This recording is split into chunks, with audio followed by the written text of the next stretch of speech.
Heyo everybody, Haku here with my live reaction to read through for Omniscient Reader chapters 236 and at least 237, maybe also 238. I was just thinking to myself, I don't think there's too much to talk about going into this before I start reading. Thank you for all the comments and everything as usual, by the way. I feel like I did a much better job at answering them and stuff this time around. Again, for Kubera, I know completely different series. That one, comments are so dense and there's so much discussion that I feel like I, read through them all, but I didn't answer each and every one individually just because there's a lot going on, and often it's just people explaining things and not really room for me to say many things in response. But I'm getting off topic already. Not really too much to talk about the story. I have just talk about in regards to the story. I am still loving this. I personally, for some reason, people have been saying in the comments like, oh, this arc was a little controversial because we weren't with the other characters, or this one isn't the most loved or anything. And that's insane to me because I think I've been saying the entire time, if you've been watching the videos, I say it every single time that ORV has just been getting better and better every single time to me. Pretty much every single read-through just feels better than the last. Every arc feels better than the last. Like, of course, that can't be true all the time, but it's pretty much true. I think the series just gets better and better, or maybe my love for it and how much I care about it keeps growing and growing. But to me, this arc, though there has been an increase in quality every arc so far, in my opinion, this is the biggest jump. I think this is the best arc so far by a bit. I have been just absolutely loving this one. And I don't mind that we're not around the other characters because I love the other characters, but they're not all that fleshed out all the time anyway. And it's nice, it's refreshing getting to see new characters, a new place. I think that's really cool. So, I've been completely loving this. But what I wanted to say is, in terms of organizing these videos, like I've said before, whenever I get time, I want to do some reviews and some other things like that. It's just been hard to find time, but I'll do stuff other than reactions when I get time. But when it comes to the reactions, I thought to myself, I was like, it's so interesting thinking that some of these chapters at this point were things that came out for some of you reading weekly not really all that long ago. So I looked before coming to record and everything, and this is, starting 2025, so this is starting this year. I'm only half a year behind, and if I were to do 2 chapters a week, then I'd be caught up by the end of the year at only 2 a week. So because of that, I'm going to do 2, and if they're short, if I want to read more, if I'm like, oh man, I can't stop reading this week, then I'll do 3. And that's going to be the way I'll do things moving forward, just so I don't catch up too quickly and then we're just stuck waiting every week. But even then, even then, it's like, it's going to be hard to get myself to stop reading it just to. But also, when it comes to taking weeks off from ORV, I never really purposefully take a week off. Anytime I take a week off is really just this or that happens in life to the point where, I don't have time for it that week. But I feel like I'll be even less likely to take a week off, because when it comes to doing 3 chapters, especially for something that's kind of dense or wordy, which sometimes ORV is, sometimes it isn't. Sometimes a chapter's 20-some minutes, sometimes it can be less than 10, though that's really rare. But it's one of those sorts of situations where when it comes to reading 3 chapters when they could potentially take 20 minutes, that's a little bit more daunting. That might be something I might not always have time for. But if I'm only doing like 2 chapters a week, or even some weeks if I'm like really busy and I'm like, well, I don't want to take the week off, I can just do 1 chapter so I'm not further behind than I was. Even then, that's like, I'm even less likely to take a week off because that's not really too much of a commitment, So from now on, that's what I wanted to say in terms of organizing these things. I'm going to just do 2 chapters a week from now on, and if I can't stop reading after 2, then I'll do a 3rd one, at least until we get more caught up. Then I might have to do, okay, we're only doing 1 or 2 a week, or else we're going to be caught up next week. So yeah, for right now, I'll be satisfied if we just read 2. at least I'll try to be satisfied if we just read 2. I'm not going to feel like the video's too short if it's only 2. But either way, like I said, I've been loving this and I can't wait to keep reading, so let's just keep reading. We have 236 and we're starting with the title splash this time around, Unidentified Wall Part 2. We started a new chapter. You know what? It kind of just still feels like we're part of the same one here. But I love the setup for this game, the scenario that we're in and everything. I love that I'm gonna try not to ramble on too much about it because I talked about it a lot last week, but I love that it's been so good so far, but the author has done a really great job at saying, oh, but there's also this thing, there's also more things in the future. Good at setting things up to know that there is still more depth to be explored. But now we're seeing this building, and I almost said Aslan is there. Hayoung, I think, like people saying, literally nobody calls them Aslan.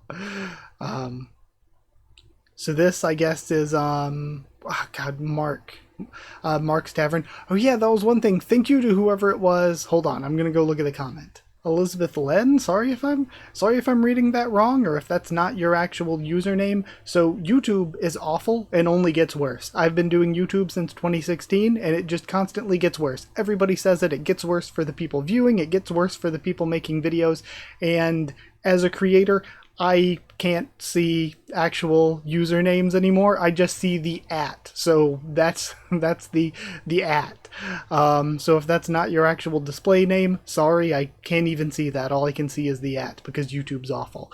But they were the ones I mentioned last time with Mark, where I was like, Mark Javier, or Mark Javier was the fan translation, and we had Mark Xavier or Xavier, and I was like, I went to the wiki to try to look and see what the Hangul was, but they didn't have it there.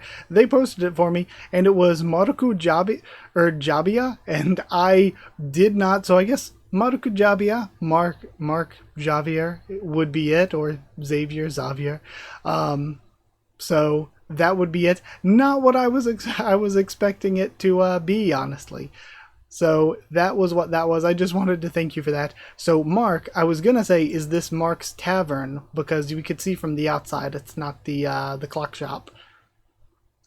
And then, Eek, you're always screeching like that. What now? You going to pick what now? What are you going to pick a fight about this time? Why are you sulking? Mind your own business. What happened with the spy? He's unconscious. Still? Wasn't he unconscious when you dragged him away? To be more precise, he fainted again after being penalized for revealing part of his contract with Asmodeus. Okay, and it was just getting interesting. I gave birth to a child, so it's really funny. Not only did we get cliffhung on that, Dokja also got cliffhung on that. What's wrong? Why did you let me join the Revolutionary Army? Huh? I'm not the Guardian or the Revolutionary. I'm not even a chairperson of the Civil Council like Eileen. Darn, here he goes. You know, this, I like that Hayoung is bringing this up. I don't think this is where the story's going, but it's neat because from Hayoung's point of view, it's like, yeah, why? And from Dokja's point of view, it's not because of anything that's happened on a personal level in the story so far. It's because he's using meta-knowledge of TWSA. Yujin Kyuk suffers from Regressor's depression. None of the TWSA protagonists have great mental health, do they? But Hayoung gets bouts of intense self-hatred. Character Jang Hayoung's lethargy level 4 activated. Character Jang Hayoung's self-hatred level 10 activated. Actual skills. Night will come again. Will you be able to protect the people then? Probably not. Not even I know who all the executioners are. I won't be able to catch all of them before the next night. There are still 7 executioners I didn't get. If those 7 decide to start hacking people up, the next night will be a festival of blood. But we have a way to stop them. All we have to do is find the fighter. Unfortunately, there probably is no fighter, says Mark. What? What makes you say that, Mark? No one received the skills from the previous fighter. Unlike the other positions in the game, the fighter positions passed down from one fighter to the next. After the fighter who protected the last revolutionary died, there was no one to replace them. In that case, we can make a new fighter. They just need to take over the position from another fighter, right?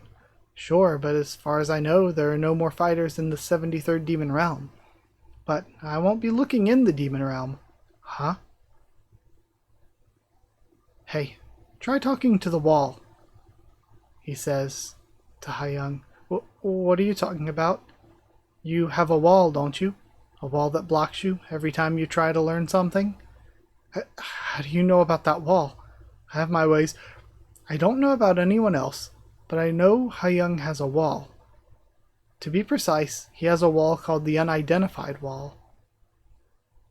So, I was going to say, it doesn't really make sense for it to be the fourth wall, because Dokja didn't really know about the fourth wall. That's a personal thing for him, and Hayoung was somebody who was already in the story. So this is something that he can probably compare to his own experience with the fourth wall, but it is a different thing. That wall stopped you from learning skills and things like that up till now, right? Is the wall the self-hatred within, the self-sabotage within Hayoung causing... Again, Dokja's using he, but shouldn't it be her, since Hayoung was just her, but put into the Aslan body? That's why you ended up being lethargic and self-loathing. So, is it Hayoung's self-sabotage holding her back, keeping her from learning skills? What? I know you think of that as a skill wall, but it's not. It has an entirely different purpose.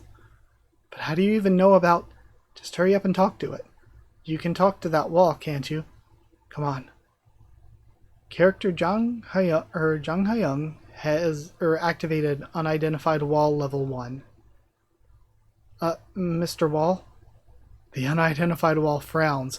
Okay, so it is anthropomorphic as well. I didn't think I'd get a message too. The Unidentified Wall frowns.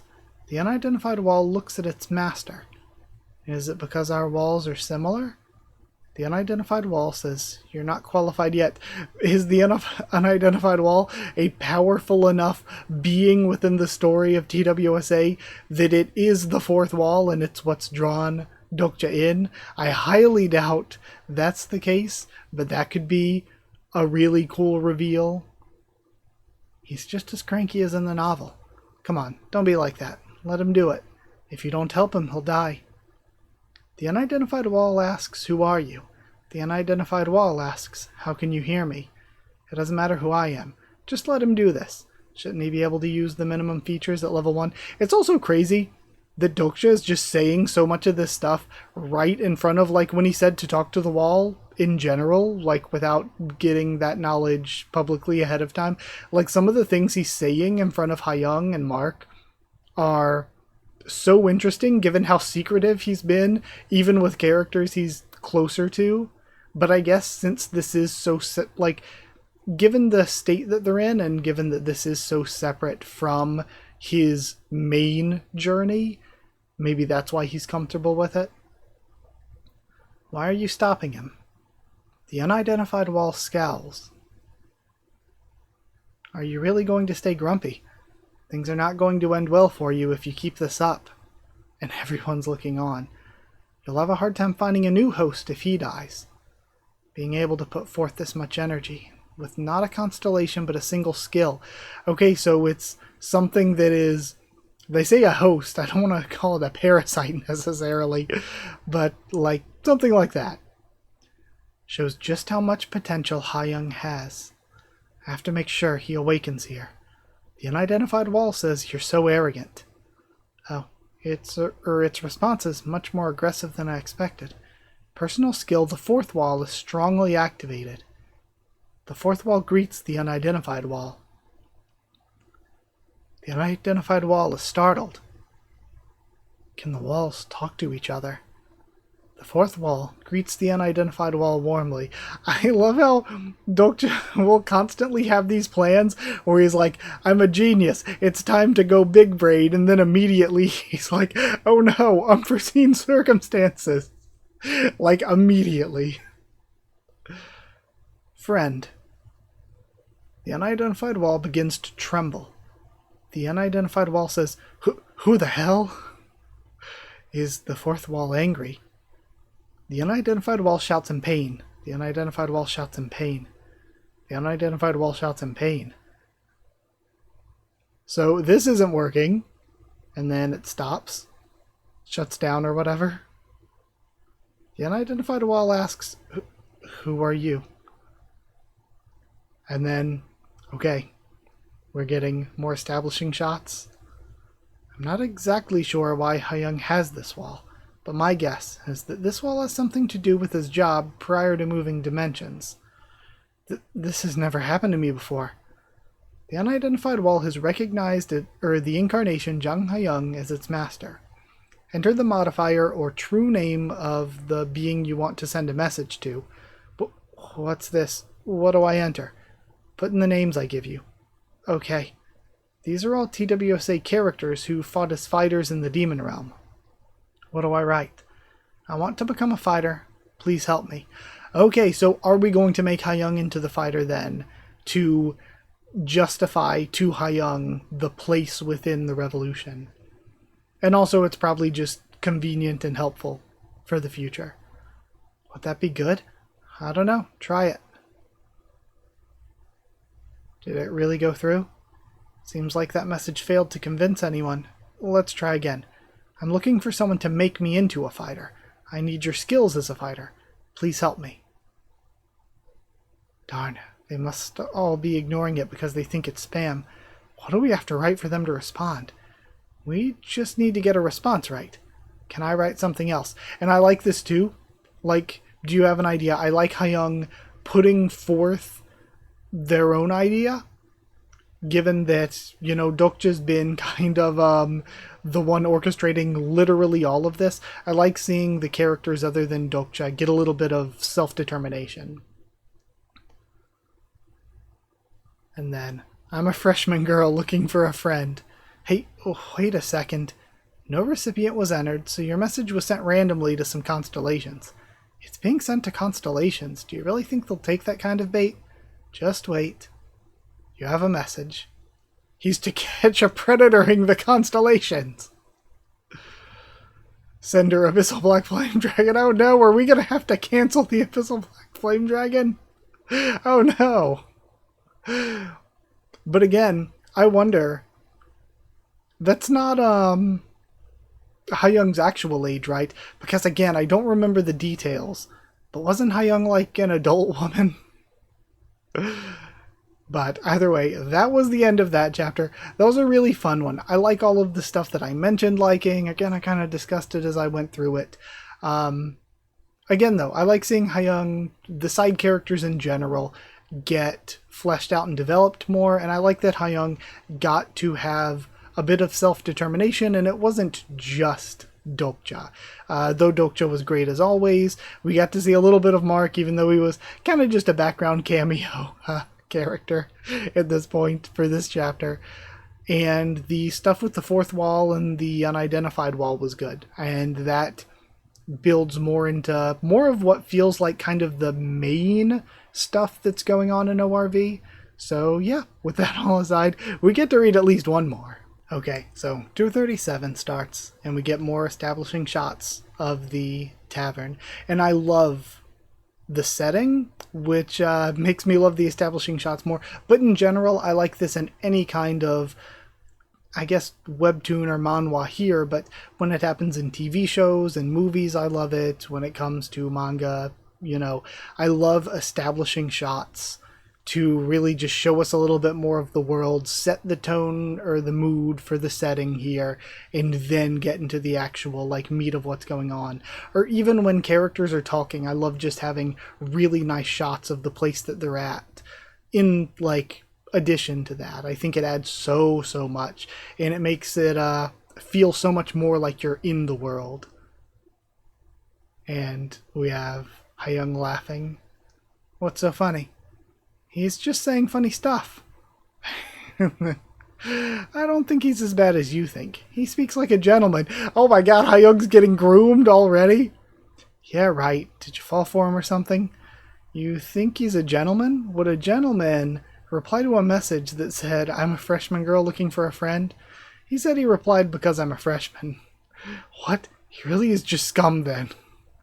He just wanted a friend. He says he's the same age. Why are you so worked up? Oh my god, this is hilarious. That's ridiculous. I don't know his real age, but there's no way a freshman's a constellation. Then constellations, something within the something, star stream or something, keeping themselves particular frame something to protect their something. One example, no way, but still, isn't that a bit too young? And one example, something, their age, something, something. So, I mean, I guess it's one of those things. If the story that you were a part of is set mostly when you're in your 20s, then would you just be mostly in your 20s? Like if, let's take some of the constellations we've met so far. If most of the portrayals of, I guess, it's easy to just say Sun Wukong or whatever. But if most of the portrayals of, say, Sun Wukong, Prisoner of the Golden Headman, were portrayals of the character at a human equivalent of like 20-some, 30-some years old, then does that mean they're just, you know, eternally 20-some, 30-some years old because that's their story? It feels like that would be the way that constellations work then. Like, most of them are kind of ageless, but if their story specifically centered around them at a certain age, then they would, even though constellations probably have the ability to appear whatever age they want to be, they would kind of generally stay around the age their story presents them as, right? No way, but still, isn't that a bit too young? And then somebody yells, they both take notice. Wasn't that scream from the council room? Then you keep messaging. I'll be right back. Okay, what should I ask him? Just forget about him. He's not the fighter anyway. You should try talking to someone else. You wrote down the list of names I told you earlier, right? Then, why did I faint? Okay, so the scream was Han waking up. We got the shot of Han. I didn't know if that was just him also hearing the scream and responding to it, but I think it was maybe him waking up. You passed out from remembering the pain of childbirth. Just from that? I believe you also cursed out Asmodeus a bit as well. That bastard. Let me ask again. What did you mean you gave birth? And how did you win Asmodeus's favor? I'd better start with how I came to be with child. I think I can guess. Wasn't it because of the fight with the Warden of the Dark? That was the start of it. But it wasn't because of him that I had a child. So you're saying it was because of the curse. When Myungo dealt the last blow to the Warden of the Dark, he was cursed by Asmodeus. And Asmodeus's curse uses probability to make the cursed being's worst nightmare come true. I see, but is that even possible to give birth with your male? Please don't ask about that. He hyena'd it. So it does seem like he hyena'd it. And so that means his worst nightmare was being pregnant? Kim Dokja thought to himself how odd this felt. Who would have expected I'd talk with Myungo like this one day? Yoo Jin-hyuk. Do you know what it means to become a father? I can't say that I do. I know now. It was so painful. Honestly, in his case, I don't know whether he should be called a father or a mother, though. And I was also happy. Man, this has gotta suck. If he's like, it was painful, it was horrible, I was forced to give birth. But then if he's like, and I actually wanted to be a father and raise my child, so then he's gone through all the pain and everything, and then has his child taken from him. So is Myungo's story from here on, is it going to be trying to reunite with his child? She's a lovely daughter. She's already this big? I'd like to meet her sometime. Is she in the demon realm? We're not together right now. So where is she? It's a long tale. Are you sure you want to hear it? How long has everything been going on? I mean, is there some kind of time compression or something that he went through? Because I feel like it's only been like a month or so. Like, it's maybe been more than that, but it really doesn't feel like it's been that long since they've seen each other. Tell me. I like listening to stories. Myungo didn't immediately become the Demon King's underling. His story continued in a place my friends and I knew nothing of. He got through scenarios alone, bringing the daughter he birthed with him. That must have been difficult. It was. I nearly died many times, and in the end, I fell into a crisis that I couldn't help her in. The moment I fell into the Dark Castle scenario, I realized I wouldn't be able to protect my girl with my strength alone. Please, if someone protects my child, if you just save this child, I'll do anything. Oh no, and anything? What a lovely child. That was as Asmodeus as taking custody. Did the Demon King take your daughter from you? Asmodeus is the demon god of wrath and lust. If he got his hands on a human, they probably wouldn't survive in good condition. She'll be safe. She was born out of Asmodeus' curse, after all. I would love if they presented Asmodeus as feminine here, so it continues on with the she empregged, she seahorsed him. She was born out of Asmodeus' curse, after all. I can't decide if it's fortunate or not, but the Demon King is in a position where he can't harm my daughter, because he's taken her to be his physical incarnation. That's why I became a demon. I want to save my daughter. I won't beat around the bush. Please help me. If you help me this once, I'll never forget the favor. Shocking, absolutely shocking, to have Myungo become honestly one of the coolest characters right now. What did he just ask of me? What does he want to do? You've been around me a long time, so you know me well. When I turn to cowardice, there's no limit to how low I'll stoop. But even I have things I refuse to give up. Also, what happened last night was unexpected. I just intended to scare the people. I didn't tell them to hurt anyone. But the executioners got excited by the appearance of the Guardian and acted on their own. He swore an oath of existence, so he must be telling me the truth. Sorry, but I have no intention of fighting with Asmodeus.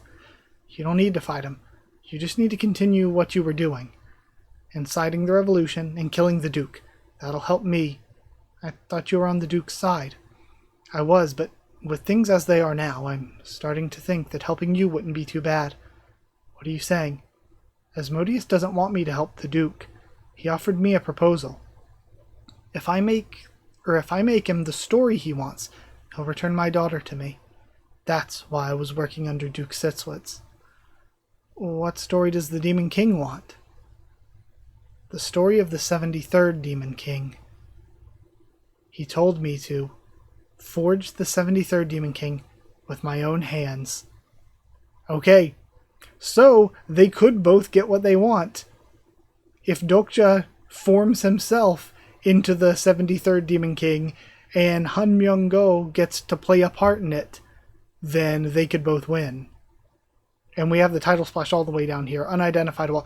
Oh, okay. I didn't even put it together last chapter when we met the unidentified wall that the chapter title was revealed to us there, or the meaning behind it. That's another really, really good looking establishing shot. Planet Lugrazia. And we've got the real Zhugyuk. That's the end of the 15th scenario, I guess. I need to get stronger. Constellation Demonic Judge of Fire looks at you with pity. Why does this constellation keep talking to me recently? I rarely had any contact with them in my last round. I was about to say the most out-of-pocket thing. Now that I've brought it up, I have to say it, though. I was going to say, I would let Uriel impreg me. And then I was like, wild. Constellation Demonic Judge of Fire asks why you don't search for Kim Dokja. She needs the yaoi.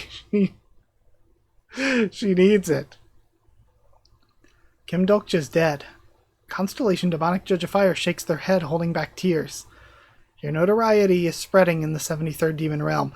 Oh, this is good, because he's going to get notes of his notoriety, which is going to be a message that somebody who knows his name is in the 73rd Demon Realm, and if he thinks, okay, that might be Dokja who's doing it as a, like, whether or not Dokja's doing it as a purposeful message to Jungkook or not, Jungkook could take it that way and have an idea of where to search.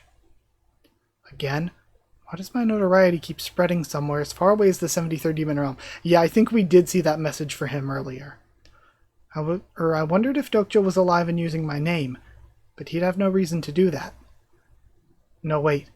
What if he was alive but in danger? What if he escaped that awful fate and was barely surviving alone with no scenario at the story's horizon? So even this version of Jungkook already knows the story horizon stuff. If he did survive that way, and is asking for help. 73rd Demon Realm, huh? Another really great shot there. And then we end on our scenario recap. Okay, very good stuff. And I am actually really happy ending it there. Again, might just do 2 chapters from here on, have the videos be a teeny bit shorter. But, wow, those were good chapters. I think this chapter was better than last chapter. Again, the choice to take Han Myung-go, who I thought was kind of... Didn't he say some weird, creepy stuff about women? Maybe I'm just remembering him incorrectly. Maybe I'm thinking of a different character.